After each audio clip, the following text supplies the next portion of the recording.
Point. आज मैं आपको मोस्टेट प्रमेय के बारे में बताऊंगा। इससे पहले वाली वीडियो में मैंने आपको एक थ्योरम बताई थी। कंटिन्यूटी की थ्योरम चल रही है अपनी, है ना। उसमें बताया था यदि कोई फलन संवृत अंतराल ए बी में क्या है, सतत है। यदि कोई फलन संवृत अंतराल ए बी में सतत है तो वह उस अंतराल में क्या होगा, परिबद्ध भी होगा। ये मैंने आपको बताया था। अब इस प्रमेय में मैं आपको एक थ्योरम लेके आया हूँ। यदि एक फलन f संवृत अंतराल ए बी में क्या है, सतत है, तो यह फलन अंतराल, इस अंतराल ए बी, कौन सा अंतराल, क्लोज इंटरवल ए बी में कम से कम एक बार अपने उच्चक और एक बार निम्नक को प्राप्त करता है। देखिए क्या दिया गया है, दिया गया है कि f जो है अंतराल ए बी में क्या है, सतत है। क्या चीज़ दी गई है कि जो फलन है वो क्या है, सतत है। कह रहा है कि f अंतराल ए बी में क्या है, सतत है। f अंतराल ए बी में क्या है, सतत है। ठीक है, तो इस अंतराल ए बी में क्या होगा, एक बार निम्नक और एक बार उच्चक को प्राप्त करता है। सिद्ध करना है, यानी कि सतत दे रखा है, सतत को लेकर चलेंगे अब इस फलन में, और क्या करेंगे कि उसमें कम से कम एक मान ऐसा होगा जिससे सारे मान क्या होंगे उसके कम, और एक क्या होगा, निम्नक। यानी जो फलन का मान है वो निम्नक और उच्चक के क्या होगा, बीच में होगा। यानी उच्चक से ज़्यादा नहीं हो सकता फलन का मान, और निम्नक से कम नहीं हो सकता, है ना। एक लीस्ट अपर बाउंड और एक तो लीस्ट अपर बाउंड। यानी कि कोई फलन यदि परिबद्ध होता है तो क्या होता है, उसके परिबद्ध होने का मतलब वो ऊपर से भी बाउंडेड होगा और नीचे से भी बाउंडेड होगा, है ना। यानी कि क्या होगा कोई फलन यदि परिबद्ध है तो ऊपर और नीचे से बाउंडेड होगा। इसका मतलब उसके बहुत सारे अपर बाउंड होंगे और बहुत सारे लोअर बाउंड होंगे। ये चीज़ आपको रीमान समाकलन के उसमें और अच्छी ढंग से समझ में आएगी। लीस्ट अपर बाउंड तो यानी कि जो सबसे छोटा अपर बाउंड होगा, ऊपरी परिबद्ध होगा, वो क्या कहलाएगा, उसका उच्चक। और जो सबसे बड़ा निम्न परिबद्ध होगा वो क्या कहलाएगा, उसका निम्नक कहलाएगा। ठीक है, अच्छा, यही अपने को सिद्ध करना है कि उच्चक और निम्नक का क्या होता है, अस्तित्व होता है। अच्छा देखिए, इससे पहले वाली प्रमेय में क्या है, क्योंकि फलन क्या है, f क्या दे रखा है, f ए बी में क्या है, सतत है। f ए बी में सतत है तो क्या होगा, ए बी में क्या होगा, परिबद्ध भी होगा। ठीक है भाई, अभी इससे पहले वाली प्रमेय में हमने बताया था यदि कोई फलन किसी अंतराल में सतत होता है तो उस अंतराल में क्या होगा, परिबद्ध भी होगा। परिबद्ध होने का मतलब ये है कि जो फलन का मान है वो क्या होगा, बाउंडेड होगा। बाउंडेड होने का मतलब यानी कि दो सीमाओं के मध्य, किन्हीं भी दो सीमाओं के मध्य, किन्हीं का मतलब कोई सी भी दो सीमाओं के मध्य होगा, है ना। ये क्या, एक से अधिक सीमाओं के मध्य स्थित होगा फलन का मान। अब ये क्या कह रहे हैं, माना m तथा स्मॉल m f के क्या है, सुप्रीमम व इन्फीमम हैं। सुप्रीमम यानी उच्चक और निम्नक हैं। ठीक है, यानी इस फलन की क्या है, कैपिटल M उच्चक और स्मॉल m क्या है, निम्नक है। ये अपने को सिद्ध करना है कि एक क्या होता है, उच्चक होता है, एक निम्नक होता है। हम फलन का उच्चक निम्नक मान के चल रहे हैं, कैपिटल M और स्मॉल m। अब यहाँ चीज़ को समझिए कि मतलब क्या है। ये कह रहा है कि फलन का उच्चक निम्नक है लेकिन किस अंतराल में विद्यमान नहीं होगा, ए और बी में विद्यमान नहीं होगा। यानी ए और बी के बाहर, ए बी अंतराल के बाहर, इधर उधर, जैसे ये ए है, ये बी, ए बी अंतराल है। ठीक है, तो फलन जो परिभाषित है ए और बी से क्या होगा, यानी ए और बी के बाहर क्या होगा, उस परिबद्ध होगा तो उच्चक निम्नक होंगे ही। उच्चक निम्नक क्या होंगे, उसके बाहर होंगे। अच्छा, इसका मतलब क्या है कि f x not equal to n, कब, जब x का मान, फॉर ऑल x का मान कहाँ से कहाँ के बीच में होगा, यानी कि जब x a और b के बीच में होगा, ए और बी इंटरवल में लेंगे, x के मान को a और b इंटरवल में लेंगे, तो हम क्या कहेंगे कि फलन का मान कभी भी कैपिटल M यानी कि उसके उच्चक के बराबर नहीं होगा। यदि हम, इसका मतलब ये हुआ कि हमें m कब प्राप्त होगा, जब हम a और b तो ले ही नहीं, है ना, यही तो मतलब है। और हमको सिद्ध क्या करना है कि हम a और b के बीच में ही हमें क्या है, कैपिटल M प्राप्त होना चाहिए। अच्छा, इससे क्या आएगा, fx minus m not equal to 0, m को इधर ले गए, ठीक है। फिर कहेंगे for all x belongs to a B, ठीक है। अच्छा, फिर इसको क्या मान लिया, फाई ऑफ एक्स मान लेते हैं। फाई ऑफ एक्स बराबर 1/fx minus m for all x belongs to a b. अच्छा, इसको क्या किया, इसको उल्टा कर दिया, है ना, क्योंकि नॉट इक्वल टू 0 है तो इसका 1/, भी क्या होगा, नॉट इक्वल टू 0 होगा, ठीक है। इसको क्या मान लिया हमने, 1/, जो नॉट इक्वल टू 0 कुछ ना कुछ मान होगा, 2 होगा, 3 होगा, माइनस होगा, प्लस होगा, जो भी क्या मान लिया, फाई ऑफ एक्स, ठीक है।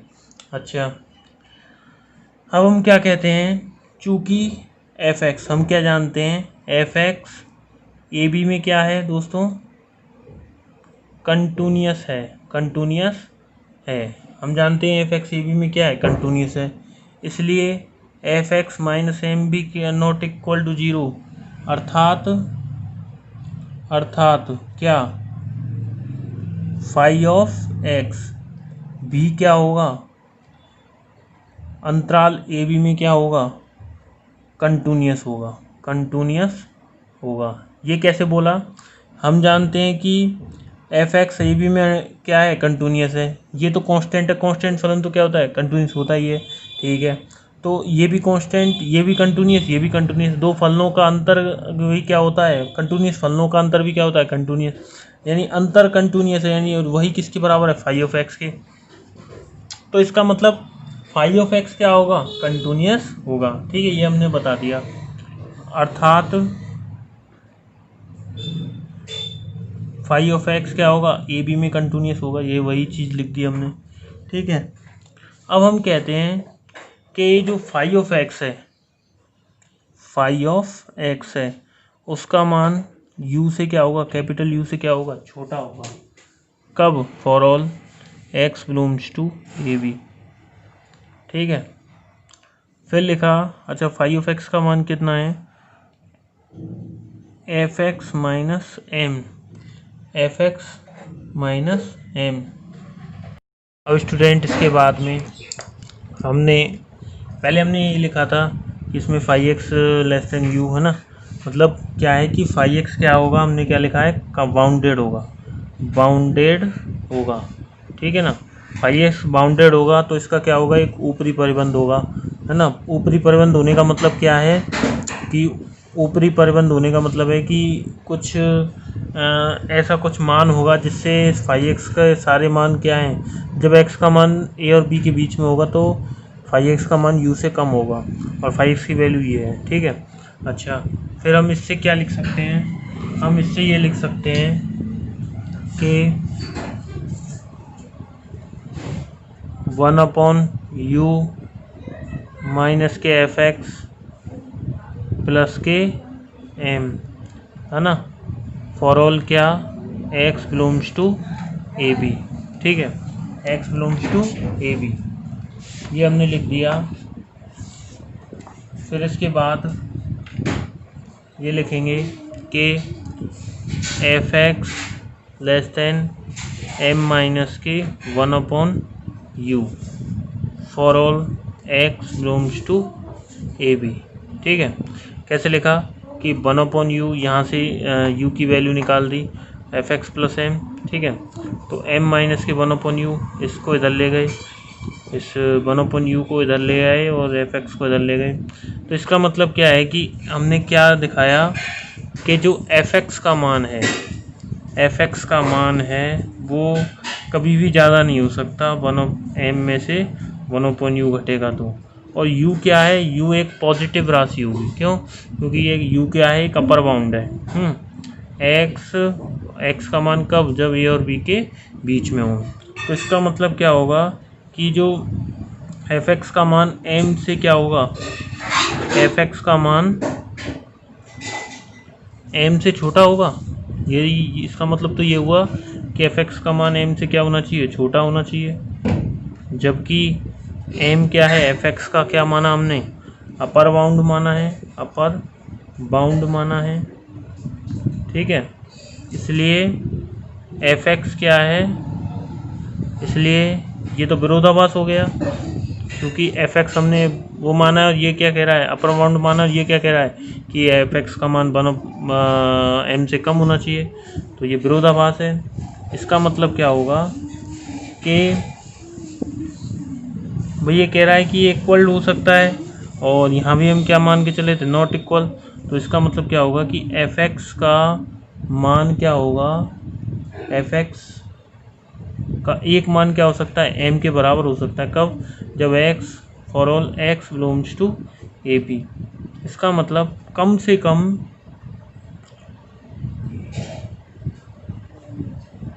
भाई इसमें क्या माना था हमने कि एम क्या है, एफ एक्स का सुप्रीमम नहीं है, है ना। सुप्रीमम होने का क्या है, ये विरोधाभास है, और हमारी मान्यता गलत है कि एफ एक्स क्या है, नॉट इक्वल टू एम, है ना, फॉर ऑल ये। इसका मतलब एफ एक्स ए बी में कम से कम एक बार अपने उच्चक को प्राप्त करेगा, ठीक है। और जिस प्रकार से ये हमने उच्चक के लिए बोला, इसी प्रकार हम क्या बोलेंगे निम्नक के लिए, कि एफ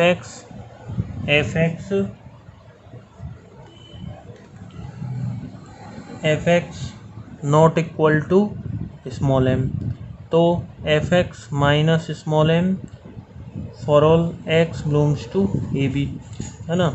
एफ एक्स और इसको साई एक्स मान लो, बराबर 1/, एफ एक्स माइनस के small m for all x belongs to a B, ठीक है। अच्छा, फिर हमने इसका मतलब क्या हो गया कि भाई एफ एक्स क्या है, एफ एक्स और एम क्या है, कंटिन्यूस, इसलिए साई ऑफ एक्स भी क्या होगा, कंटिन्यूस होगा। कंटिन्यूस फंक्शन क्या होता है, बाउंडेड होता है, तो साई एक्स भी क्या होगा, बाउंडेड होगा। तो इसका मतलब साई एक्स का क्या होगा, लोअर बाउंड भी होगा, ठीक है। तो हम यहाँ क्या बोल देंगे कि जो साई ऑफ एक्स है उसका मान, साई ऑफ एक्स का मान यू से क्या होगा, छोटा होगा, ठीक है, for all x belongs to a B, ठीक है। फिर क्या बोलेंगे कि u is greater than equal to 1/, f x minus small m, ठीक है, f x minus small m for all x belongs to cap A B, ठीक है। अब इसका मतलब क्या होगा कि जो u का मान है वो क्या होगा, 1/, एफ एक्स माइनस एम से क्या होगा, बड़ा होगा। फिर हम यहाँ लिखेंगे u is greater than equal to f x minus m. फिर लिखेंगे f x minus m is greater than equal to 1/u। यहाँ से आ जाएगा f x is greater than equal to m plus 1/u, ठीक है, for all x belongs to a B, ठीक। इसका मतलब क्या है कि हम क्या मानने चले थे कि एम, हम यहाँ पर क्या मान के चले थे कि एफ एक्स यानी कि एफ एक्स का मान कभी भी स्मॉल एम के बराबर नहीं हो सकता। जब एक्स का मान ए और बी के मध्य हो या ए और बी हो, तो एफ एक्स का मान इससे नहीं हो सकता। और हम क्या मान के चले थे कि फाई एक्स का क्या है, फाई एक्स का यू क्या है, सुप्रीमम है, इन्फीमम है, ठीक है। तो इसका मतलब क्या है कि ये एम के इन्फीमम होने का क्या है, विरोधाभास है।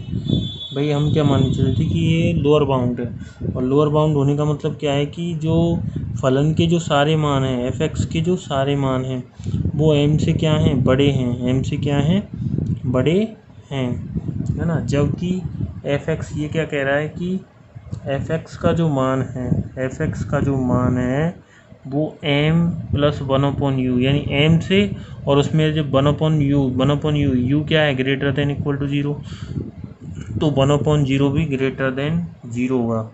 यानी कि जब fx का मान क्या है, m और 1/u के योग से भी क्या होगा, बड़ा होगा।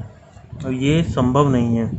इसका मतलब m ये क्या है, m के इन्फीमम होने का क्या है, विरोधाभास है। जो हमने मान्यता मानी थी वो क्या है, हमारी गलत है। हम मान के ही गलत चले थे कि fx क्या नॉट इक्वल टू m के क्या होगा, तो होगा क्या, fx equal to m for all x belongs to ab। अर्थात fx होगा वो यदि कंटिन्यूस होगा तो एक बार अपने उच्चक और एक बार, कम से कम एक बार अपने निम्नक को क्या होगा, अभिसृत होगा।